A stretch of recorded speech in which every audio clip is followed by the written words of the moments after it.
All right, hello everybody. How's it going? Hello. All right, all right. Hi, I'm Bill Needhart. I'm a partner at Left Flank Strategies, a firm that worked on Brandon Johnson's mayoral campaign, a victorious mayoral campaign. We're going to host a panel here that talks about how we did it, what it means for the progressive movement, and how the lessons of Chicago, the lessons we learned here, how they can apply to progressive campaigns everywhere. But before we get started, we'll get into introductions. We'll start with Stacy. Good afternoon. I'm really a teacher, so I expect some like call and response. Yeah, teachers in the house. Good afternoon and welcome to Chicago. Yeah. My name is Stacy Davis Gates. I am the president of the Chicago Teachers Union. Yeah. Shout out to labor and teachers, and I am also chair of the United Working Families space in Chicago. And Brandon Johnson and I started at the Chicago Teachers Union on the same day. And now I get to call him my mayor. Brandon? I'm Brandon Davis. I am the managing partner of a firm called Technicolor Political. We were the media team for the paid media team for the Brandon Johnson for Mayor campaign. I live here in Chicago now after about 13 years in Washington, D.C. I'm back in the real world, and it's nice to be. During that 13 years, I spent time as the national political director for SEIU and the chief of staff at the DNC. So I've had a chance over the last 20 years to do a lot of work on democratic and progressive causes, none more important than this one. So. Then Karthik. I'm Karthik. I worked alongside Bill to help run the Earn Media program for Brandon Johnson's mayoral campaign. Before that, I've done a lot of work throughout the progressive movement, specifically in climate change related stuff and on Bernie's 2016 presidential campaign. This was an exciting win, and I learned that I love spending time in Chicago, even in February. So that's how you know. That's how you know it's real. Excited to talk about it. Yeah, so we're going to, I have some questions for the panel, obviously. We've all talked to each other a lot over the course of this campaign, so we don't only want to just leave it to us. We're open to audience QAs throughout. We're not going to save it for the last part. If something we say inspires a question in you, sparks a question, you already have one locked and ready to roll, just throw up your hand and I'll go to you once we're wrapped up with an individual comment or something like that. But please, we really want to participate with you because the real thing we're trying to do here is we feel like we tried out some things, did some things different, threw out a conventional playbook and ran with one that had been in formulation for years here in Chicago, and that'll actually be the basis of my first question in a second. But we want you to ask and to be curious and try to poke holes if you can, because there are some, but we really want to share all of our knowledge with you. So we'll start. First question, I'll ask it to Stacy here, because Stacy, you live here in Chicago. You've been part of the Treatment Not Trauma campaign. You name any grassroots, yes, you name any grassroots effort, whether it's a teacher strike or any door-to-door activity, yet you've probably talked to millions of Chicagoans yourself at this point. So one of the key lessons that I saw in Brandon's campaign is that this didn't start when he decided to run for office. This is something that we've been building for a long time. Right. So I want to start with that history. What lessons were you bringing in from these years of grassroots efforts on the ground, and how did we apply them to Brandon's campaign? You know what's interesting is that I was having this conversation a couple of weeks ago in the same way that people have the discussion about when did the civil rights movement start? Was it Emmett Till? Was it Rosa Parks? Was it Plessy v. Ferguson?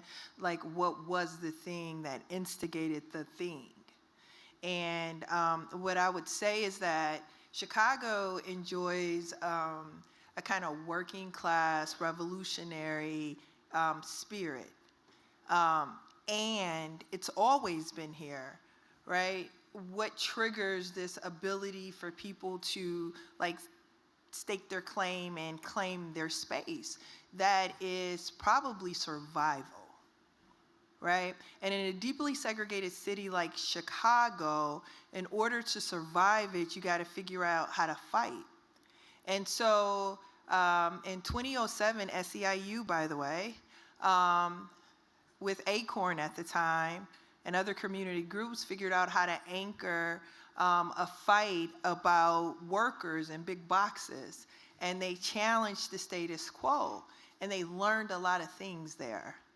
And then in 2012, Karen Lewis, the iconic revolutionary leader, Black woman of the Chicago Teachers Union, reinstigated a spark of activism and unapologetic get what we need-ism in Chicago.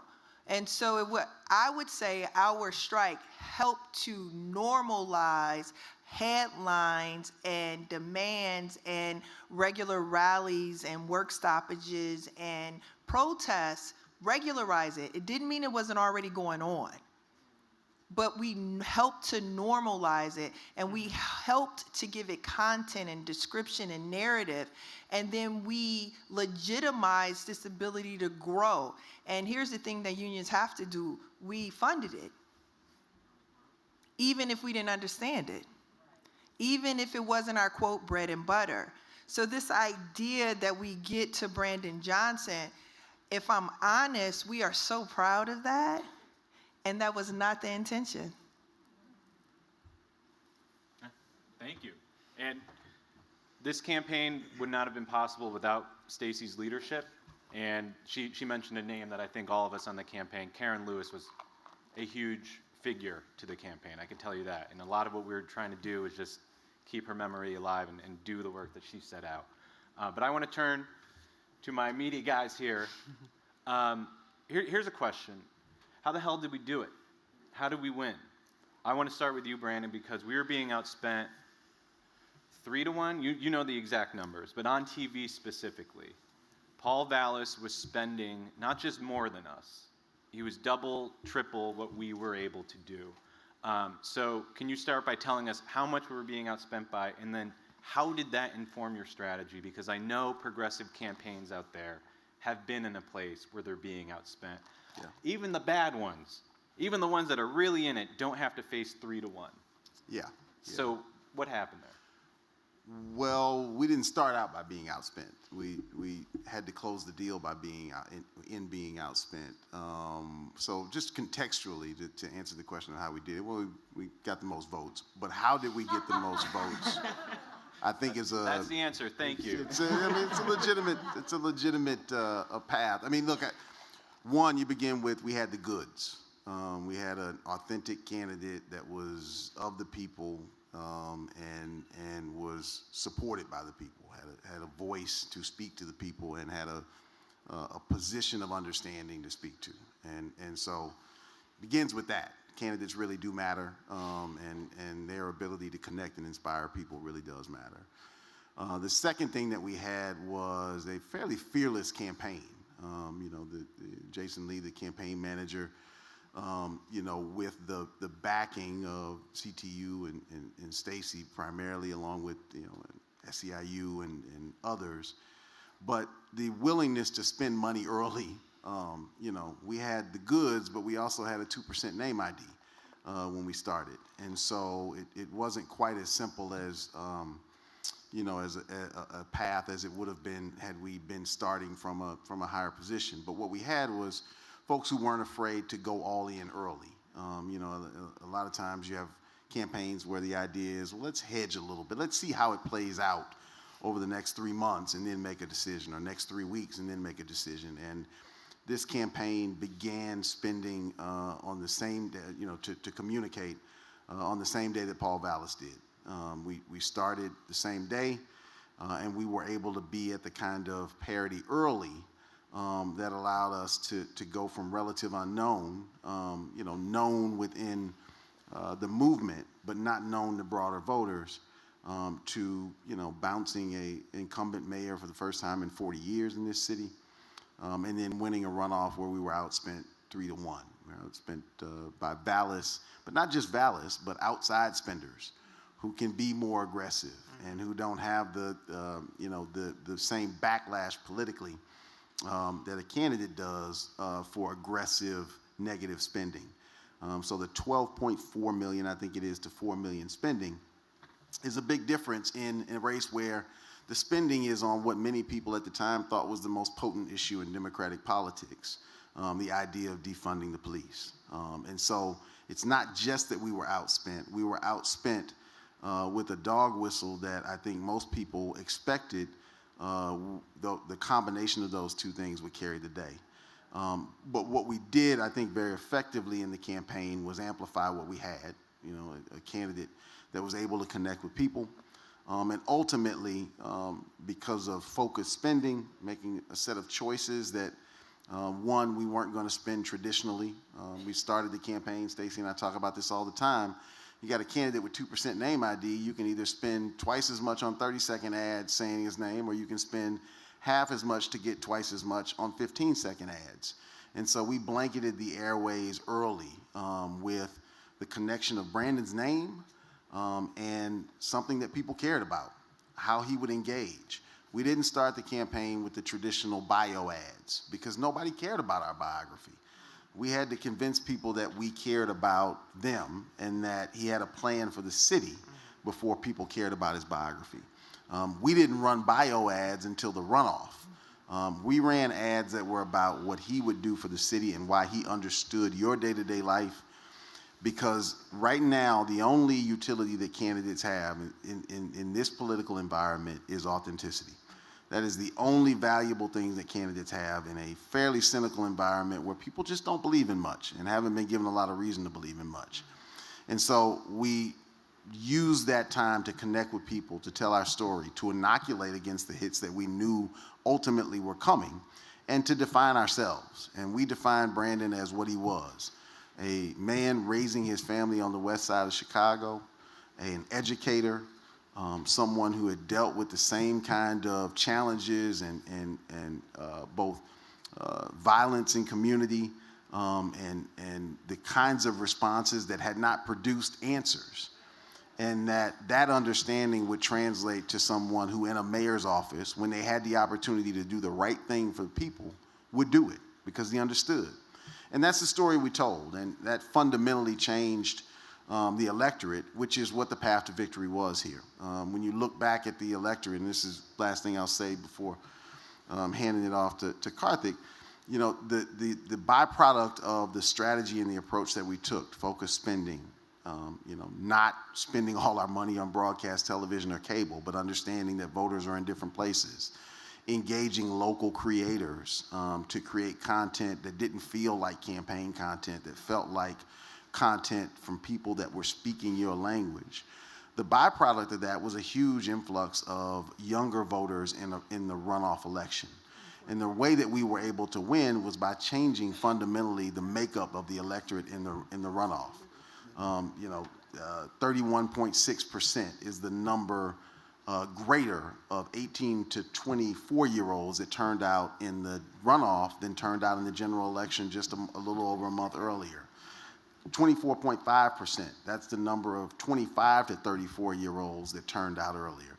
So ultimately, that plus 55 age group that has often defined the outcome of the election in Chicago was actually diminished, and their vote share went down by 7.5%. That's how you win in a race where you're outspent, by not fighting in the electorate that you can't win with, but changing the very makeup of the electorate by talking to people that you want to be a part of the electorate. And I can't understate enough how when the first ads came out and they were 15 seconds and it just was Brandon Johnson, Brandon is better. Brandon is better. Brandon is better. And it was clear, concise. I was worried. I was like, 15 seconds, is this enough? I was gonna say, like, I wasn't gonna doubt you, but people talked a little shit. Like, yeah. I don't know if you can. I wasn't. Yeah, but, right. Yeah. Like the team was on board. Stacey was one of the first people to call and say, I love this strategy. And like when the team is on board, that makes a huge difference. But not everybody, like, people don't take risks. They really don't. But I will say, it was an ad about him being on the west side. not even diving deep into it, but as soon as the campaign started going places and holding events, and Brandon is Better became a chant that they were, and Brandon es mejor as well, it would just come out of nowhere. And that's when I was kind of like, oh, well, that 15-second ad might actually do something. I'm going to go to my business partner here, my partner in crime in campaigns, but not both. So Karthik, I actually want to get into what this panel is supposed to be about, public safety messaging. Yeah. And we were supposed to lose, so every reporter that we talked to, we were supposed to lose because defund was going to kill us. So I just want to ask, how do you defund, and what lessons did we learn here that we know other candidates, other campaigns are going to face and are facing and have faced in other places? Are there lessons that you can learn from Chicago, or was this a Chicago-specific thing? No, I don't think it's a Chicago-specific thing. I think, you know, one of the places my mind immediately goes, we were all in the war room on election night, and we're watching the results trickle in. You know, people are just, typical election day stuff, where people are just getting texts, turnout's high in this one precinct, turnout's low in this place, it's all over, you know. A lot of the traditional election day buzz. And we saw a local news segment where they were, the Chiron read, defunding the police, right? That was the Chiron on TV. And the video was a clip of Brandon Johnson saying, I'm not going to defund the police. Which just encapsulates to me so much of sort of how, like, that was so much of our experience with kind of like the way that the media treated this issue, but the way that I think our political culture more broadly tends to approach these issues. We saw at the beginning in every poll, right, when we were polling at 2.8%, that, you know, the first, second, and third issue on the minds of Chicago voters was this feeling that crime has gone up all over the place. And people felt unsafe, and you just saw it all over the place. And I think, you know, I think the way that a lot of campaigns have tended to approach that in the past is by leaning into traditional sort of tough on crime messaging, right? More money for police, and you know, throw people in jail, like that sort of messaging and that sort of framework for approaching this. And to the question of how we did it, I mean, one of the other ways that we did it is by really sticking true to our values, which is what I'm really proud of about this race. We as a team, but Brandon specifically as a candidate, did not want to win by just saying things that he thought people wanted to hear. He knew that people felt unsafe, but he wasn't just going to tell them that we're going to hire more police, we're going to, you know, hire thousands of officers overnight. All of these things that sort of we saw that the press kind of expected him to say, that other candidates were saying, and so they expected him to say that, and he was holding firm on, you know, the root causes of crime are poverty, and, you know, are much more complex than just the amount of funding in a police department. And if you don't believe that, you can look at the historical funding for police departments, and you can increase funding for police departments a whole lot, and crime doesn't always go down in correlation to that. And so I think Brandon really wanted to challenge this notion that to make people feel heard on the issue of crime, you have to just advocate for more police funding. He wanted to articulate a different vision of what was possible. And so, you know, one of the big lessons here for me on how you deal with this issue is you can hold true to your values, because voters do understand. Voters, I think, are smarter than a lot of pundits give them credit for, where if they feel, I think that a lot of people do feel unsafe, a lot of people do feel like crime has gone up. You know, a lot of people know someone who's been carjacked or something like that. These are real issues, but I think like people understand that it is more complex than just throwing more money at the police. That there is, you know, that they responded to what Brandon was selling, which is we need to invest in youth employment, right? Summer programs for youth, like all of the things that we've seen work in other cities. Brandon framed that as investing in people, and people really responded to that message. And so the big lesson for me is you can treat voters like adults. They're willing to have real conversations about these issues. It's not a binary choice between being anti-police or pro-police, and those are the only two ways to deal with crime. They're not. There's a whole other way to deal with crime that has to do with the actual underlying causes. And so we were able to do that. And then the last thing I'll say about defund is you kind of have to, one of the things that we tried, and we sort of shifted to this at a pretty late point in the campaign, but there was a certain point in the campaign when Paul Vallis's campaign was not really about anything other than Brandon is a defund the police candidate. I think that was all that they were spending money on TV. It wasn't anything about him. It wasn't ideas about how to address transportation or the budget or crime or really anything. It was just Brandon Johnson is going to defund the police. That was what they were putting millions of dollars behind on TV. And so we pointed out something that's true, which is that that's what Republicans say about Democrats. That's what they say about Nancy Pelosi. That's what they say about Joe Biden. Like this is not an unusual attack. And so I think just like showing the puppet strings being pulled there a little bit of just like this is not a unique thing. This is just how it's a sort of baseless claim that people, it's a smear that people throw at candidates whenever they're up against a Democrat. And we saw that really took some of the mythical power out of this attack. Like Brandon talks about this a lot, but there's this feeling that this attack is so powerful that it cannot possibly be negated. And I think what we showed here is that there's a way to do that. You can sort of show why they're saying what they're saying, which is just this is what Republicans say about Democrats, and then articulate your own position on the issue of crime that treats voters intelligently and treats them like adults, and has a more nuanced, complicated set of solutions to deal with the issue, and people really respond to that. Mm-hmm. Stacey? You know what? And if Chicago had not been organized by black, unapologetically black organizers in this intervening period where you understand who Rakia is and who Laquan is, then he doesn't win. So let me be clear. Yes, yes, yes, and. You have to have a multi-year struggle and coalition with a whole bunch of people to create a space in which you can be authentic to your values. Because that doesn't happen everywhere. It's true. And you can't have a cogent discussion about public safety, because that's also what you did with this campaign, is that you didn't have a conversation about defund. You had a conversation about public safety with a black man on the west side of Chicago who lives in one of the most violent neighborhoods. So you had this perfect constellation of everything at the same time. That helps as well, but we did this because we built it.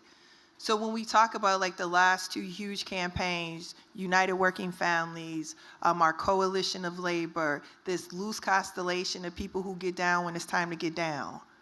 You know, we came together, it was with Delia, right, who is a congresswoman from Illinois. Shout out, come on, you're in Chicago. And then we get a mayor.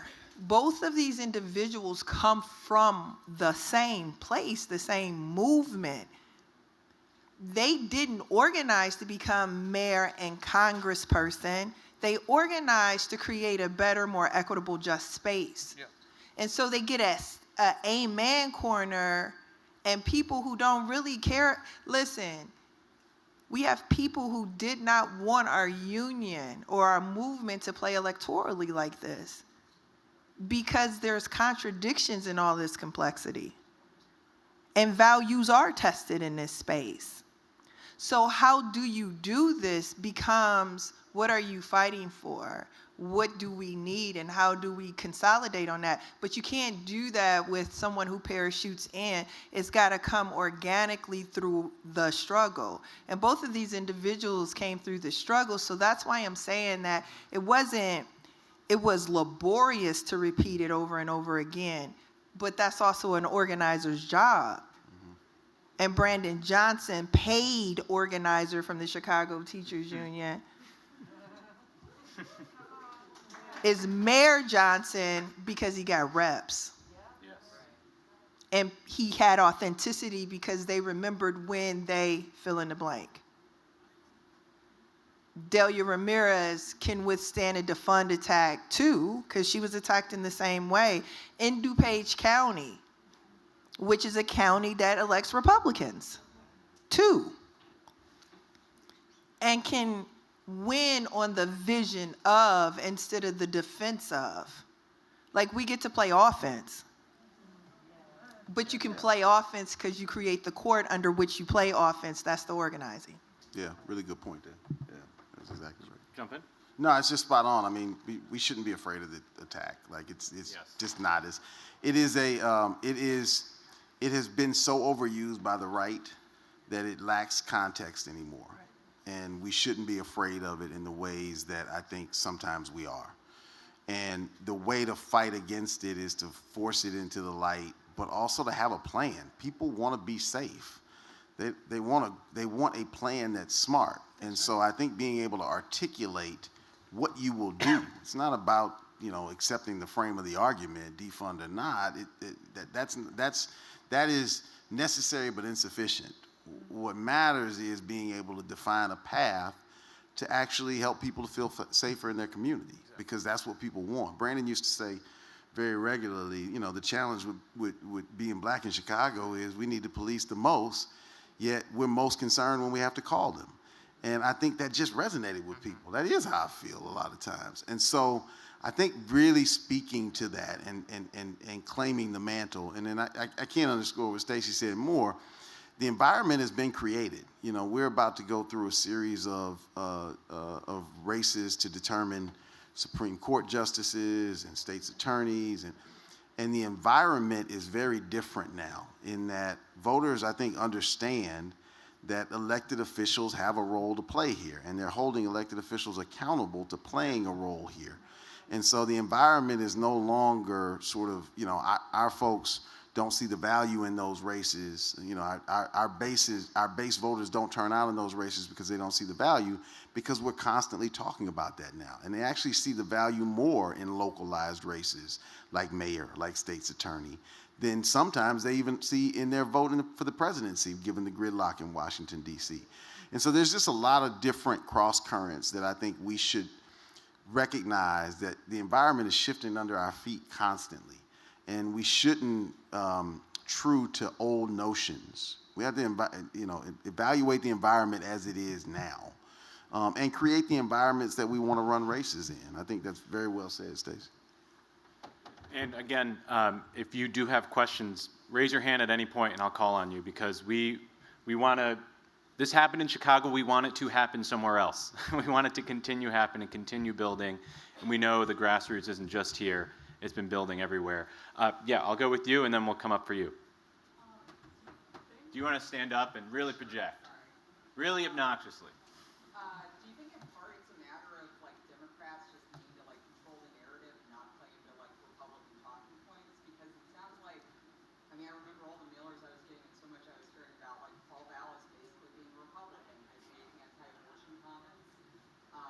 He had said that he viewed himself as more of a Republican than a Democrat in the past. He had made racist remarks, and so then just saying effectively, you're just repeating the same things that Republicans say.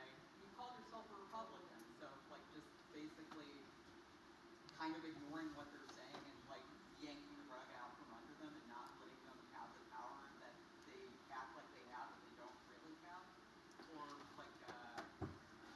how do you think narrative building ties in with the work that you've been doing? Thank you for reading off the text of our mailers, TV scripts, and word for word. That must have worked. Either of you want to? I'll start. Yeah. I'll start. Yes, that's exactly right. I think we do need to. It's as Brandon just said. It's about. This isn't the whole thing, but we can't keep having a conversation about. If the whole race is a question of does Brandon Johnson want to defund the police, that's not a good outcome for us. You have to change. You have to change. The points our campaign we're trying to make were exactly the ones you mentioned. Also, we put out detailed policy positions on nearly every issue that matters to people, including how to get the city out of a structural budget deficit that it's been stuck in for a really long time. And so I think people, that's exactly right. It's not getting stuck on the frame that the opponent wants the race to be on. It's about taking on these issues on your own frame. Stacey, Brandon, either of you? No, I think that's all good points. Yeah. I'll come to you next. I'll go to her right now. So, my question is really about what public safety looks like. I mean, this is the panel, right? And so I think earlier, Brandon, you said that crime polled for everybody was an important issue. So, you know, crime impacts Black Chicago residents, Latinx Chicago residents, like across the board. It seemed that you identified that as an issue. Yeah. But I think what safety looks like to Chicagoans wasn't just, you know, Brandon had a broader vision of what safety looked like. And can you just talk a little bit about that? Because I think it's really important to like understand that everybody has a, you know, is not happy. Nobody was happy with the crime situation in Chicago, but people's vision of what safe looked like, I guess, resonated with Brandon's vision as opposed to Mr. Vallis's vision. Yeah. Yeah, I think that's a really important point. This is not a race that was won because we were able to deflect the question of defund. This race was won because there were two competing visions for how you create public safety, and people chose Brandon Johnson's vision for how you create public safety, period. If you don't take anything else away from this conversation, take that away from this conversation, because we had a fight over two positions. Our position won. And Brandon's position was that one, we have to address the root causes of crime. If you want to reduce crime, then go to why crime is moving in the wrong direction. People need security. People need jobs. People need people need homes. People need the basics of life. There are also, we know that there is a rampant mental health crisis in this country that is largely undiagnosed and largely unacknowledged.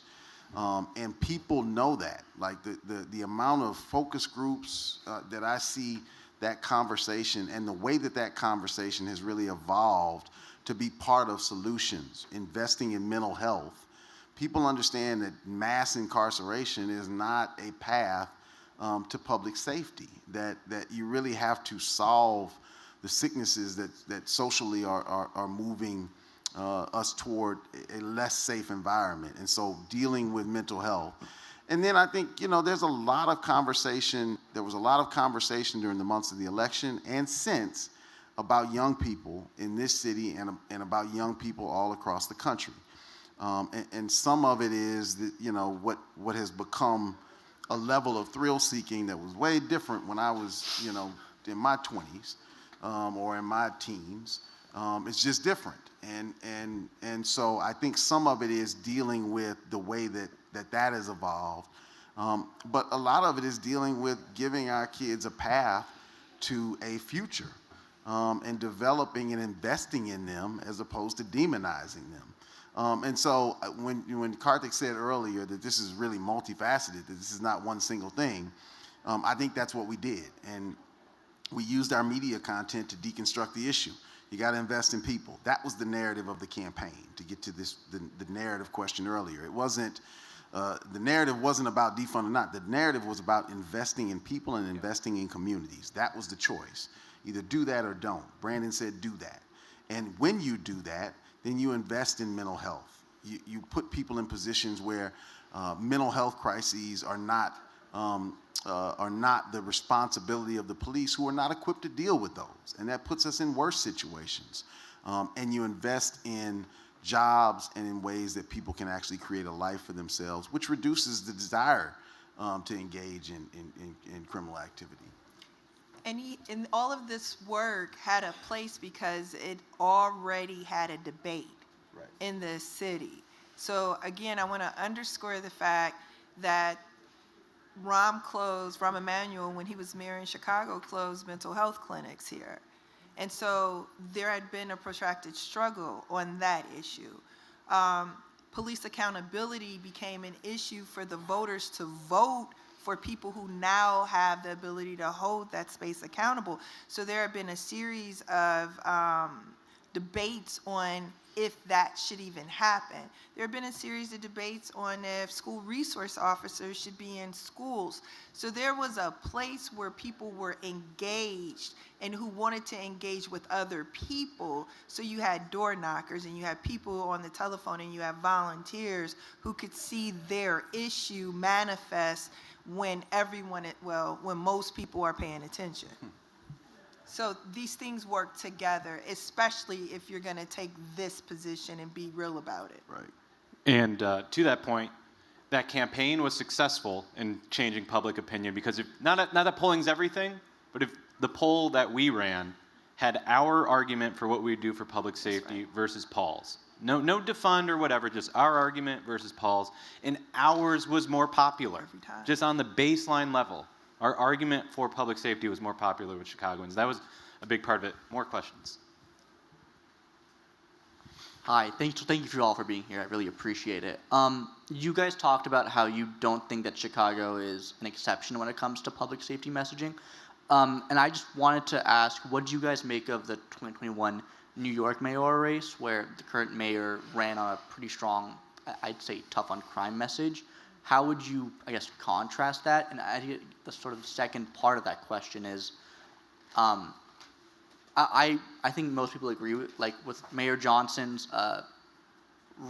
tackling the root causes of crime, but how do you, campaign style, how do you succinctly message that in a way that, I mean, it's a long and nuanced conversation, as you guys said, but how do you package it in something that is easily digestible to voters? Does that make sense? Thanks.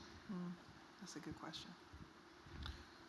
Well, Don't make the New Yorker take that question first. Yeah, Do you want to do that? well, I think that it was very difficult to be succinct, frankly. And I think the thing that we tried to do most was get to the narrative point, right? The details really matter, and the details were a part of a lot of our ads, but there were more details than we could put into 30 seconds. And, frankly, there were different things that people wanted to hear.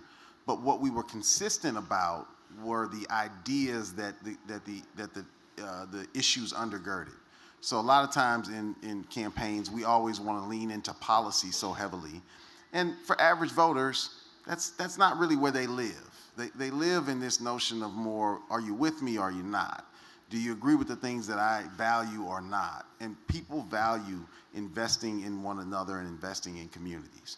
That was a choice. It was either, bulk up an arm that is designed to lean into the cliche of tough on crime, or invest in people in a way that elevates them and puts the power in their hands to decide how they'll move the city forward. Or this idea that we ought to be dealing with mental health crises and issues in the city, and that's not the job of the police. So it was more, I think it was less trying to squeeze every policy prescription into every ad, but more making sure that we were putting forth these big ideas. When they tell you defund the police, they want to play a political game. I'm not going to play that political game. I'm going to talk to you about how we get to public safety. So it was really about the values more than it was about trying to outline a policy prescription in every ad. And I think that's how we were able to, I think, effectively do it.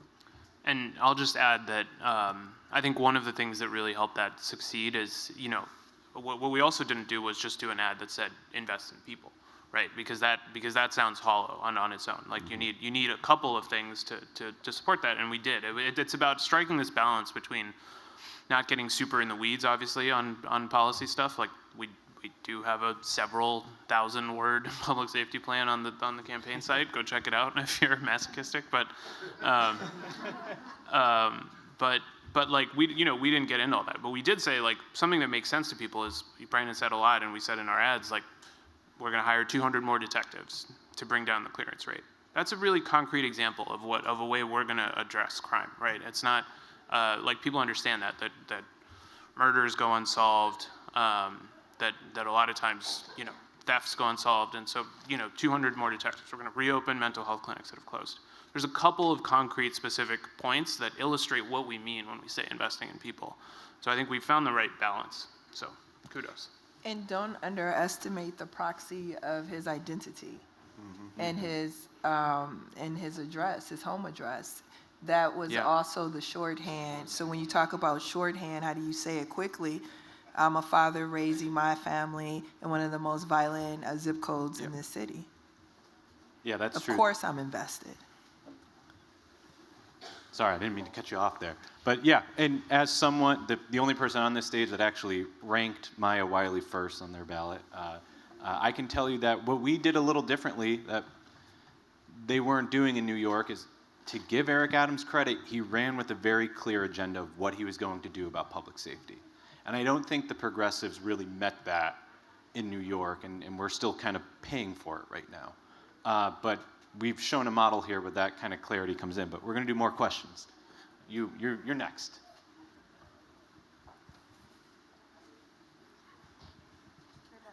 Okay. Hi, my name's Mariah. I'm a part of the Safety and Justice Council at Mikvah Challenge, and this is my team right here in this row.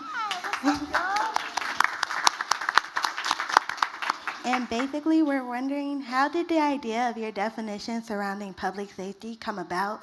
And more specifically, who did you talk to come to this conclusion of public safety? Does that include aldermen, youth, or the whole community? All of the above. Again, when you're an so here's the least talked about thing about this campaign, is that Brandon Johnson, the mayor of this city, is an organizer. He was not an operative, he was an organizer. Like literally an organizer. And so when you say, where does it come from? It comes from organizing people to a vision. But in order to organize people to a vision, you have to sit with the reality. And so people in Chicago, we are out here surviving. And in the role that he had and in the communities on the West Side where he was organizing, he had to sit with that and hear that and understand that. And that's how your values are fortified. And then you work in coalition if you work at CTU. And so you have to sit in other people's spaces in order to get the real work done. And so you have to hear that. So the least talked about thing is not all of the other stuff, but it's the fact that he is legit an organizer. You know, I want to jump, if you don't mind. Stacy, you 6th Ward, right? You live in the 6th Ward? You've been running canvases, talking about treatment, not trauma, talking about a positive vision of public safety for years. Did that give you confidence going into this? Did that give you, how did that inform kind of our campaign, I guess you could say? So, we have, again, I want to continue to shout out the young-ish and younger people, Black youth, who are leading a lot of the work as it relates to a different vision of public safety, treatment, not trauma, the Peace Book, et cetera. They are leading this conversation. And when you have young people who are leading the conversation, the idea should be, how do you also help support, resource it? And so the United Working Family space did a ballot measure in the 6th Ward and got value, organizing is always a poll, right? It's always a poll, and especially if you put it on the ballot thereafter, you get it. And so they did a poll. Do people want the type of traumatic supports?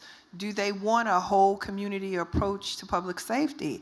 And Black voters in a very working class, middle class environment, people who are on year 37 of their 30-year mortgage, right? Or are living in that home for the 3rd generation. These are Black people who finally got a thing. So they're not gonna risk it or do anything that would challenge it first. And they agree that it is treatment over trauma and that is what they want. So this idea that Black people just want to lock people up is a conservative, simplistic, baseless notion of the complexity of how we deal with public safety. We've lived in a place where we've never been safe. So we deal with complexity very well. And so we can have a complex discussion with black voters. And if you're winning anything as a Democrat, you got to talk to us. So the complexity is there. Try it on the door sometimes. Trust that we don't just get seduced by the repetitive nature of the commercial.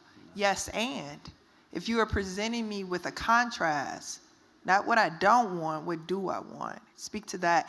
And that's what this should teach us. It's possible. The convention of how we encountered the fund before this campaign was a losing convention. Don't do it anymore. Right? You got a new motto. So lift that up a little higher. And that motto doesn't just include the operations of a campaign, it includes the grassroots that help to give you a platform, a capacity, and an electorate that is more educated, because they're organizing them to that. We have basically 15 minutes left, but that's pretty much the whole thing right there. I'm going to a potentially hostile question here. I'm worried about it. I have a question for Brandon and Stacy, because to your point at the beginning of the panel, like, where did this start? And I think part of the conversation that's missed around Brandon Johnson's win to the mayor's race takes us back to 2019, when the CTU decided to go out on strike, and before that, work actions taken by the SCIU, where Brandon, you formerly were. And so talking about and we all understand that cities are ecosystems, so you can't have public safety without high quality neighborhood public schools. So my question to both of y'all is, and also I would add that in the runoff, you guys sort of fired your boss at a time when teachers unions are under attack all across the country. So to beat the boss actually matters. But how do you sort of define the architecture of the win, beginning with a campaign against Lori Lightfoot that sort of started when she began her mayoral tenure to getting to defeating Brandon?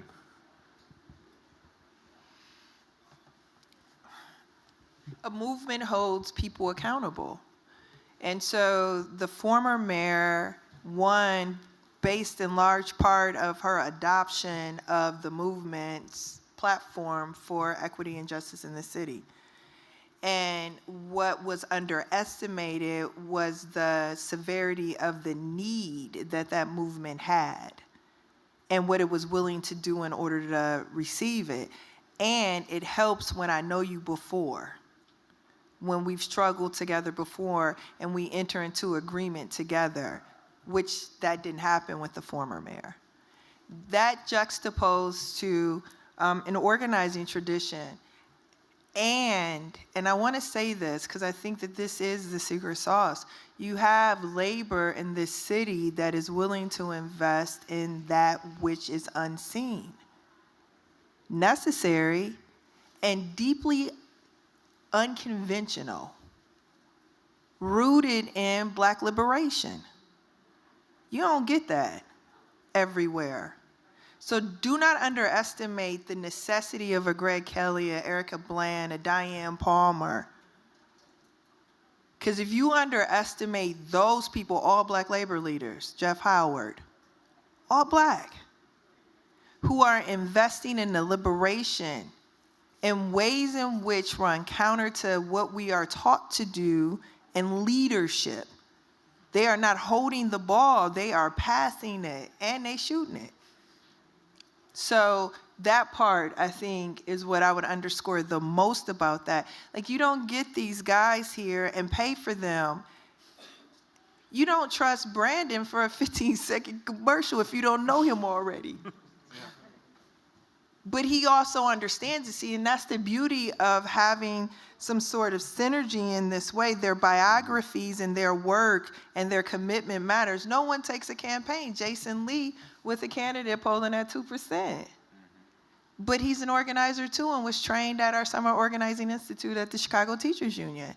Like, these are everything people tell you about campaigns, we ain't do that. And we practiced that. We didn't just do it in the mayoral campaign, we practiced it. And we created spaces in which to do it, United Working Families. I don't know what else you asked. Go ahead, Brandon. Yeah, I mean, yeah, I mean that is. I think the only thing I would underscore is what you said, Stacey, about the notion of liberation, and I think that what people saw was this race and Brandon's election became part of that path. That's right. So it was woven into and integrated into a larger desire and a larger outcome that people were working toward, and this became a next step. Like I guess that is the way I would connect the dots on a lot of what you've said, Stacey, is this is an ongoing effort. It's been it didn't start with this race. It doesn't end with this election. It doesn't end with this first term as mayor. It is an ongoing fight in a direction toward a thing, and each of these is a piece of the building block for that.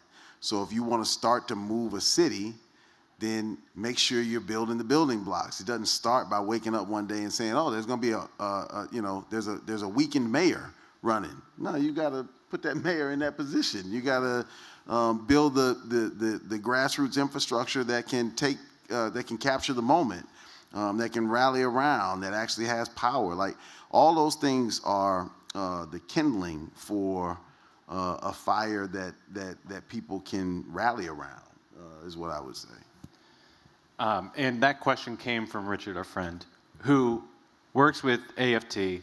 And I have to say, CTU, everyone knows Brandon, Stacey, they were at CTU, but our entire labor coalition, SEIU, That's right. AFT, if it wasn't for AFT, I don't know if we'd be sitting here. So We wouldn't. I do want to shine a light. We wouldn't be. I do want to shine a light on the fact that we had a coalition of many kinds, but our labor coalition in particular stepped up. That's right. And it can't be discounted. There's a few more questions we're going to get to. You just forget. Do you want to help me out? Thank you. Hi, my name is Annabelle. My question is just related to what the South and Southwest side strategy was for engaging voters. So I went out and I canvassed with some friends, and I think there's two incidences that really stuck out to me. One was when I knocked on someone's door in like a huge apartment complex on the south side, and the man who I was speaking to, he didn't open the door, so I was communicating all through the door. But he had said, "I've never voted before, and I don't think I'm going to go out and vote." And then the other incident was someone who, it was canvassing during the runoff portion of the race, and he said to me, he's like, "I thought Brandon already won." And I was like, "No, you got to go out and vote again in the runoff." So I'm curious if there was like a civic engagement component to the campaign strategy, the messaging strategy, and how that was specifically targeted to communities where voter registration isn't as high as it should be, and I don't think it's as high as we would want it to be. Where did you knock doors? I was all over, but Hyde Park, yeah. And what organization were you with? You were just solo? This is why we won. Karthik, you want to start? Yeah, I mean, I think during the runoff, we saw this in the polling. We saw this sort of as one of the central tasks that we needed to do. I experienced, I had a lot of conversations with Uber drivers that felt similar to what you're talking about, right?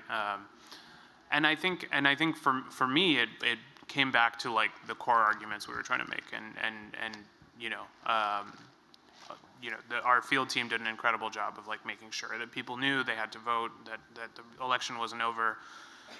It was obviously it was a weirdly constructed calendar, right? You're talking about it's really cold outside, and the dates felt pretty random. It was just like it was like a election calendar that was almost constructed to incentivize low turnout. It was. And so there was definitely a part of it that was like making people know, making sure people knew that they had to come out and vote.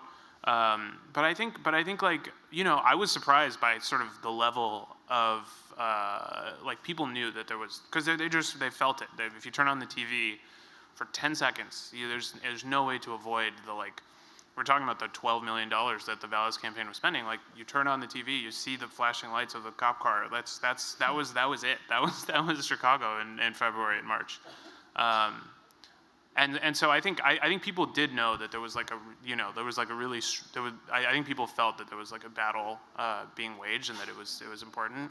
I think our campaign did a lot of the right things to capitalize on that and make sure people knew to come out and vote.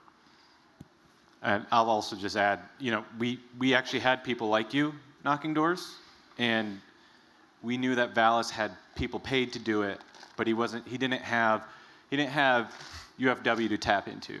UWF. Yeah, UWF. He didn't have existing grassroots organizations that were already doing that work. And I'm sure all of us have been in touch with some sort of campaign where we know we're going to be outspent, but we're going to rely on the field. This is one of the few times where we knew we could actually rely on the field, and that made a huge difference. Let's do some more. Go here.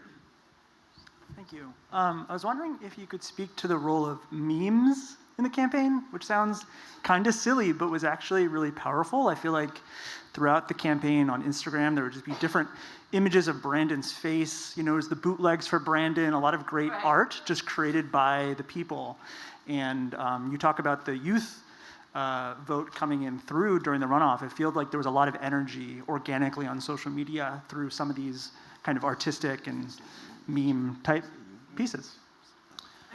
Yeah, I'm happy to start on this. I have to shout out someone on our team who did an incredible job with some of that. Her name is Naomi, and she's kind of one of the unsung heroes of this race. She did a lot of incredible work on the meme front. There's some really incredible stuff. Check out the TikTok. I'm a big fan. But a lot of it is also just like, as you're mentioning, a lot of it's organic, right? Like Brandon said earlier that one of the key things, one of the key currencies that a campaigner, a candidate has in this day and age is authenticity. And I think once you convey that, and once people have a feel for who you are and what you stand for, that stuff flows organically from that. Like we didn't, we're coordinating. We've got, but it wasn't. We didn't send some message to a listserv, and that's why that meme was created. Like people just were inspired. People felt a certain way about Brandon, and so they were taking it upon themselves. They knocked doors, right? Like that is, if you make people feel something, like that's kind of one of my bigger takeaways is like, if you tap into something real, like people respond to that and are really generous with their own time and creativity. The culture, you can't force cultural moments. You can create the opportunity, and you can create a level of authenticity that sort of helps create momentum. We did a lot of work in the paid with local creators, and I think that carried a lot of weight. I mean, I recommend to people, just thinking about the numbers, right? We spend a lot of money based on points, and we hope that we get the right eyeballs when we really can analyze what people's followers are and who's engaging with their content and ensure that we're getting the right eyeballs by engaging with local creators whose creativity gets outside of the box that people don't like, which is standard political ads. So I would say it's really more and more is becoming the coin of the realm. We've been experimenting a lot with the right size content for TikTok and Snapchat because voters 18 to 24. I would venture to say there aren't a lot of concrete numbers here, but probably 40 to 60% of them are getting all their news now from those two platforms. News, like not, entertainment, but like news. What's going on in the world is coming from those platforms. So I think we recognized that and we spent accordingly based on that. And I think that helped catalyze some of what came out. But the culture decides whether or not it believes in you. And it believed in Brandon. And that's what showed up at the end. I'm going to shamelessly, there were your team leading creative video, we put a lot of it on social media when we couldn't put it on TV, right? We had very limited resources, but there was so much energy and commitment to just bringing this stuff to light. I'm sure it's been on a lot of your feeds. There were just videos that were Paul Vallis saying who's more of a Republican than a Democrat, and we just had that going a bunch of times. But we were making a bunch of creative stuff that was for social media, and it was in a way where it wasn't like a gimmick. Paul Vallis hates house music. Did you know that? Yes, yes. Did you know that Lori Lightfoot's Super Bowl snack tray? Total bullshit. Like these things, I mean, Yeah. you may not think these things matter. They do. They matter. Nothing's like a Brandon Davis phone call about someone's Super Bowl tray. I'm just like, what the hell is this guy talking about? It's actually, all right, I'm going to do something. We're going to take a reporter question, so just watch out. We're going against the rules here. Thanks so much, guys. Hey, Lee John Greco, a reporter with The Guardian. I did talk with voters in Austin and in Little Village on Election Day, and they did express these really nuanced views about public safety. But I am going to push back a little bit on what you guys said earlier about Brandon Johnson staying true to his values, because when it did come to defund the police, he did walk back some comments that he said in 2020 during his campaign. So, that being said, I'm just curious, what are you guys, especially in the media strategy side, what are you saying to your colleagues who are, going to work on campaigns in 2024? What are you telling them when it comes to approaching, terms like defund or abolition? I was just chatting with some other Midwest folks who were, sort of jokingly mentioning that they would never put abolition on a mailer. So, is the strategy just try and avoid those terms or tackle them in a different way? It is to give the respect and integrity to those terms that they deserve. So let's start there. So much of how people come to the public safety and the intensity of defund is because people who are not impacted immediately and intensely by it, they don't get an opportunity to have the discussion.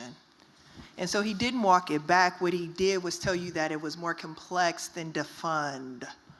He told you that I call them and I'm scared when they come. That's what he told you, and we have to create a space, reporters, to have that particular discussion, because that is the real discussion. You can't talk to me about abolition if you can't talk to me about the mother who deals with the both and of raising a black child on the south side of Chicago.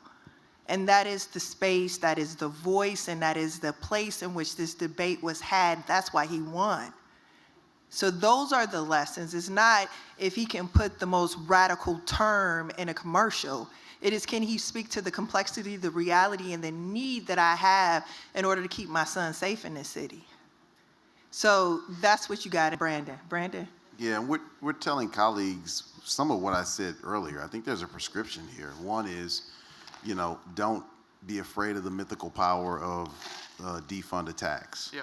Two is have a perspective and say it loudly and say it often. We need to, elected officials should have a perspective on public safety. Like, that's not an unreasonable thing for voters to want. And so I think that there's no cowering here. Three, set up a contrast. Make very clear, don't allow people to hide behind defund attacks. One of the things that we found out with just a little bit of scratching is that Paul Vallis didn't have a plan for how to make the city safer. Turns out, and that's actually what people wanted. And so I think we've been talking to people across the country about both in one-on-one conversations and larger group conversations like this about that cocktail of things. And I think where we've seen this go awry is in places where the response has been to not engage. We have a better approach. We have a better plan. We have a plan to keep people safe, and we have a plan to invest in communities in doing so. That's a winning argument. We have to make it. Yeah, and I'll just add that, like, I think one of the other things, like, my advice to other folks who, to your question is, we didn't allow Brandon, and Brandon didn't allow himself to be defined by, one slogan or one phrase that he said back in 2020, right? That his position on the issue of public safety was what we wanted to speak for his position on the issue of public safety. And we've said this since, but like, you know, this question of, to take, you know, Brandon saying like, there's this perception that this attack has like some sort of mythical power. And I think one of the things that we feel coming out of this is like, defund has jumped the shark a little bit. It kind of reminds me of, you know, as a climate person, like I've seen a lot of polling on like the Green New Deal, right? And so something Republicans love to say about the Green New Deal is it's going to end meat and it's going to end airplane travel and whatever.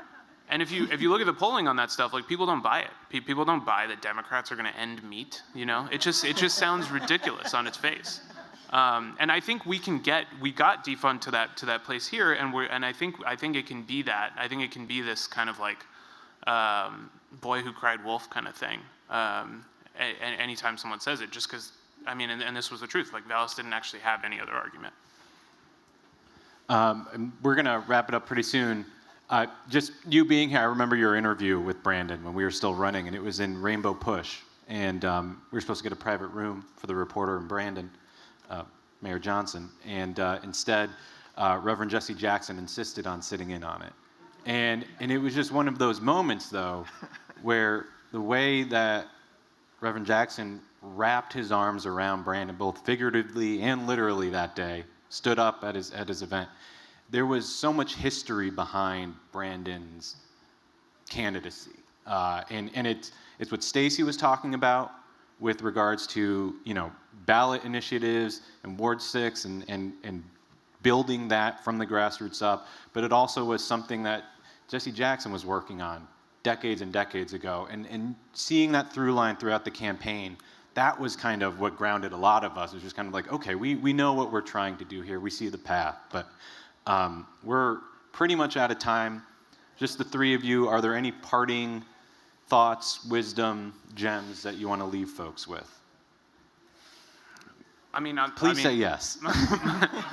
My only other thought is just, you know, I think the big takeaway for me, the thing I've continued to say since the election, the thing I will say until I can't say it anymore, is just that voters are ready to have an adult conversation about these issues. It's not a binary choice between, if you see polling that says voters are concerned about crime, your two choices are not pro-police or anti-police, right? There's a way to articulate a comprehensive public safety message that, yes, you know, includes policing, whatever, you gotta talk about it, but that there's a way to talk about the issue of comprehensive public safety and that voters will actually respond to that. And that is the thing that I think is the real kind of, you know, I don't know if I want to call it an innovation, but something, you know, I think we sort of stumbled on something here that works, and we really want to see that replicated, because I think we can replicate what happened here in Chicago.